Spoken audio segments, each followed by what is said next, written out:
Ud'u ila sabili rabbika bil hikmah wal mau'izatil hasanah wajadilhum billati hiya ahsan. Jika ada orang yang belum paham tentang tuntunan agama, dipahamkan. Jangan dimarahi, jangan dicela. Bagaimana cara mengajaknya? Saya tutup. Kata Quran pertama dengan hikmah. Hikmah itu maknanya 3. 1, puncak pengetahuan. 2, kesesuaian perkataan dan perbuatan.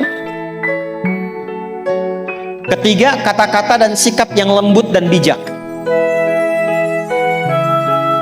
Puncak pengetahuan, kesesuaian perkataan dan perbuatan. Yang 3, kelembutan dalam sikap dan sifat atau perilaku yang melahirkan kebijaksanaan. Langsung praktekkan. Maaf Bu, jadi sudah pernah mengalami ya, kalau ada anak-anak gitu, anak rewel macam-macam, ibu pernah marah? Marahnya benci atau sayang? Bayi nangis rewel terus, bayi baru lahir, apa ibu bentak? Diam kamu gitu? Tidak. Ibu pukul? Tidak. Yang keluar apa? Sayang, kan? Dipeluk dan sebagainya. Ada kondisi itu yang diisyaratkan dalam Quran, kadang-kadang dibalik supaya kita diberi kesempatan memberikan bakti dan keutamaan kepada orang tua yang telah merawat dari kecil itu. Nanti ada kondisi orang tua yang kembali kepada sifat kanak-kanak itu. Maaf Bu, kalau anak-anak senang dunia tidak? Senang. Mama. Lihat mobil-mobilan, pengen mobil-mobilan. Lihat pengen permen, pengen permen. Keluar dari sini lihat balon, pengen balon. Nanti ada orang tua yang kekanak-kanakan. Lihat tas baru, pengen tas baru. Ya, lihat ini butuh juga, kadang enggak tapi pengen. Seperti halnya dulu orang tua kepada anak tidak pernah membentak, memukul dan sebagainya, maka balikan itu dengan hikmah. Datang pada orang tua. Caranya bagaimana? Puji dulu, ucapkan terima kasih dulu, praktekkan Quran surah ke-46 ayat 15. Masya Allah, rasanya tidak ada deh di muka bumi ini yang paling aku sayang kecuali mama. Terima kasih sudah membimbing, melahirkan, merawat, menyayangi. Sambil dipeluk, sambil dipijitin. Mah, tolong doakan ya, aku jadi anak yang soleh. Itu melembutkan dulu hatinya. Lembutkan hatinya dulu. Setelah itu muncul, oh iya anak mama insya Allah soleh dan sebagainya. Baru masuk kepada inti pembahasannya. Mah, menurut mama bagaimana kalau satu saat aku dipanggil oleh Allah? Jangan bicara begitu dulu. Sudah muncul tuh ya. Iya mah, tapi kan harus siap-siap juga supaya memberikan pahala buat mama.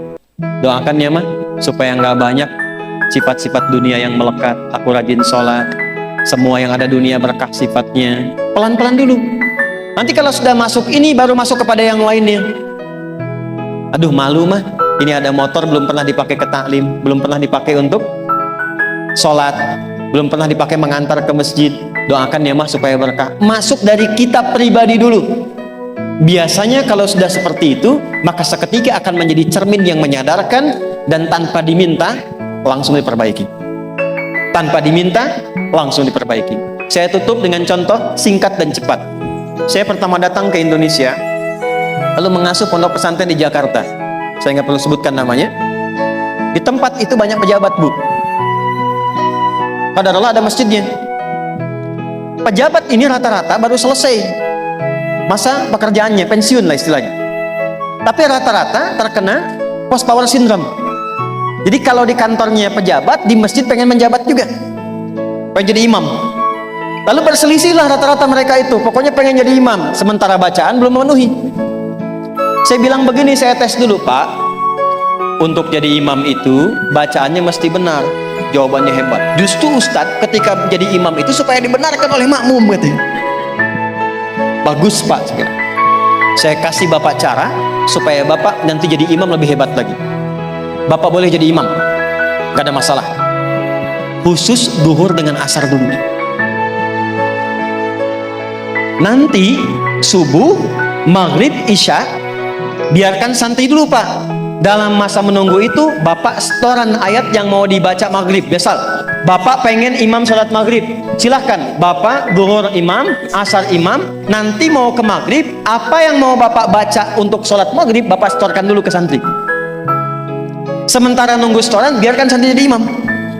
Begitu santrinya ngimamin suaranya bagus Bu, isanya bagus juga, subuh bagus juga. Besoknya saya bilang lagi, Pak silahkan maghrib imamin. Gak usah Ustadz, itu aja yang udah ada.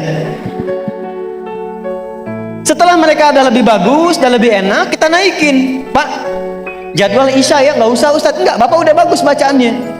Jadi begitu diberikan jadwal dan merasakan ada perubahan, disitulah kemudian terbawa untuk lebih meningkatkan bacaan Qur'annya. Sejak saat itu, yang tadinya hanya pengajian ibu-ibu, sekarang ada pengajian bapak-bapak untuk tahsin. Terakhir, bacakan doa Nabi Musa saat datang kepada Fir'aun. Jangan lihat Fir'aunnya, jangan lihat lihat sifat kerasnya. Fir'aun tuh begini Bu, sifat kerasnya. Saya nggak suka tuh dengan model rambutnya.